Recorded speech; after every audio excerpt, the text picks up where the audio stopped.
Pouvez-vous me donner un point positif de la construction européenne et un point particulièrement négatif?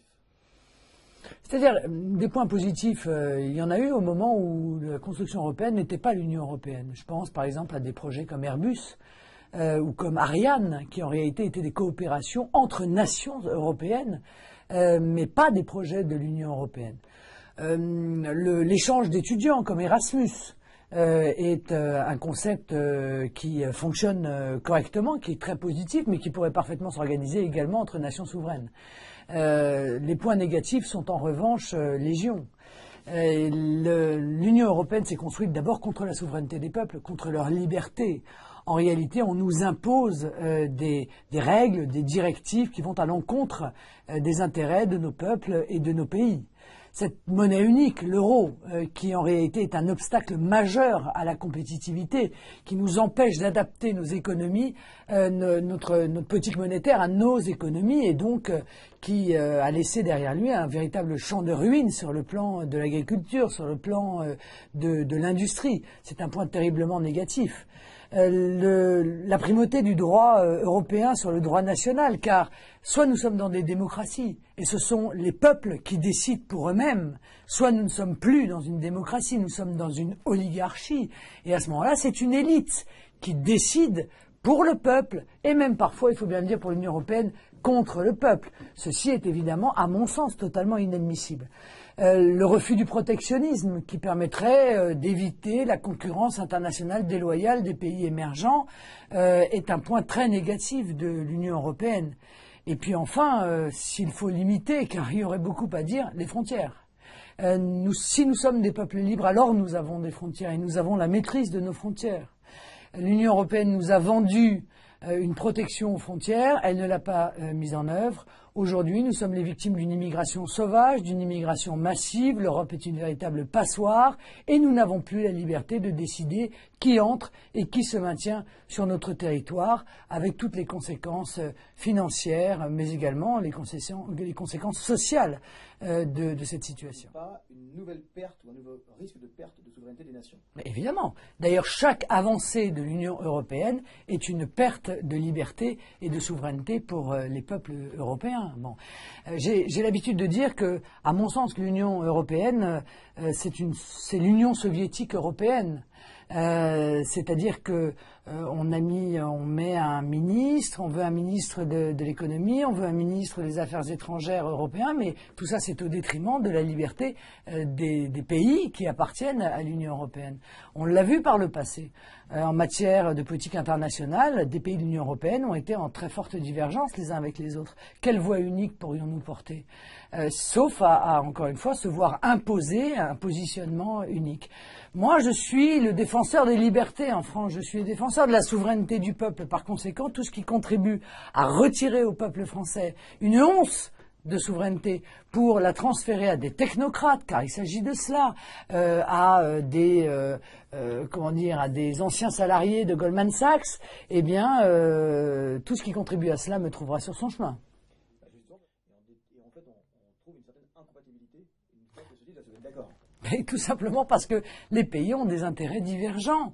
Et à partir du moment où on n'admet pas que les pays aient des intérêts divergents et puissent mener leur politique en fonction de la défense de leurs propres intérêts, ça veut dire qu'il y a une partie qui impose sa volonté aux autres qui sont obligés de la subir. Et ça, c'est encore une fois inadmissible. Mais il y aurait des bons résultats.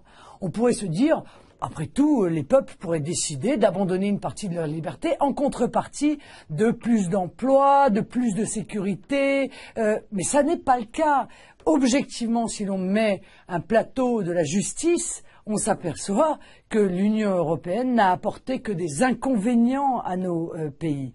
Elle a détruit nos économies, elle a détruit notre souveraineté, elle nous a livrés à une immigration massive, elle nous impose son système de valeurs qui peut être en contradiction formelle avec les valeurs sur lesquelles se sont construites nos peuples, et tout cela plaide objectivement pour un arrêt de cette construction, dont le moins qu'on puisse dire, c'est qu'elle n'a pas fait ses preuves, ou plutôt qu'elle a fait les preuves de son inefficacité et même de sa nocivité. Alors justement, cette Europe, qu'on peut appeler une Europe en panne, est-elle une menace pour les défis qui, en revanche, attendent les nations? Ben, la preuve, évidemment qu'elle est une menace, puisqu'elle nous interdit de mener des politiques qui nous permettraient de relancer notre économie, de lutter contre le chômage, de rétablir notre système de valeurs, de protéger nos frontières, que ce soit sur le plan économique ou que ce soit sur le plan des migrations. Elle est un obstacle permanent. Par conséquent, le seul moyen, c'est triste à dire, mais je pense que c'est de laisser s'effondrer cette Union européenne et de construire l'Europe des nations libres et souveraines, l'Europe des véritables coopérations volontaires. Bon, c'est comme l'Union soviétique, l'Union européenne, je vous le disais tout à l'heure, ça veut dire qu'en réalité, elle n'est pas améliorable. On ne peut pas l'améliorer car elle est construite sur une idéologie qui est une idéologie élitiste, anti-souveraineté nationale et ultralibérale. Avec la conséquence que c'est la loi de la jungle qui s'applique et les plus faibles meurent et les plus forts survivent. Ça n'est pas ma philosophie. Allant dans le même sens, est-ce qu'on peut regretter que l'Europe ait mis un terme à ces évidemment, et je vais vous donner un exemple. Lorsqu'il y a eu un afflux d'immigrés à Lampedusa, je suis allé sur place.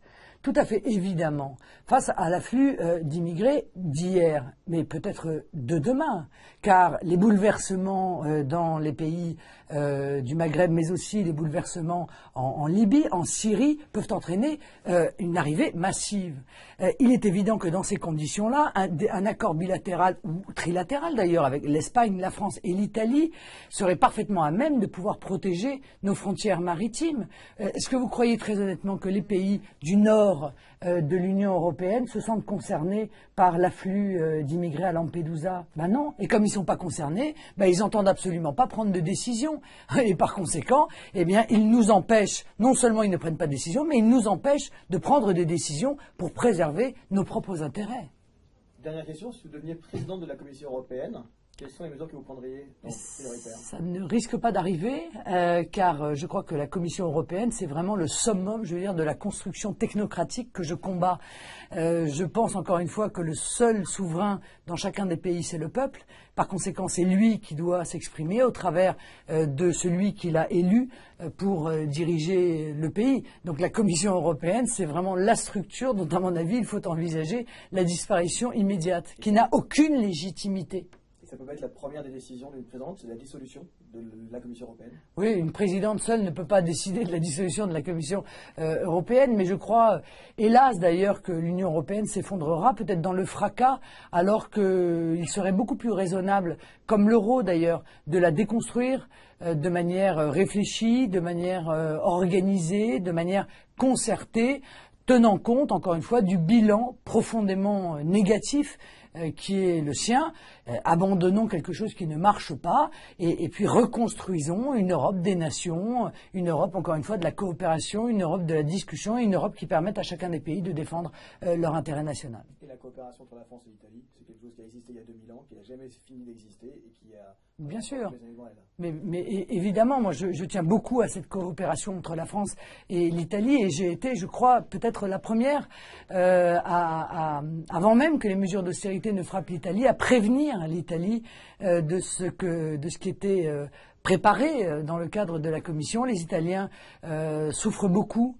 Les Français souffrent beaucoup. Il est temps que nous reprenions notre destin en main, car, somme toute, les peuples sont bien plus sages et ont beaucoup plus de bon sens que les élites qui les dirigent. Merci.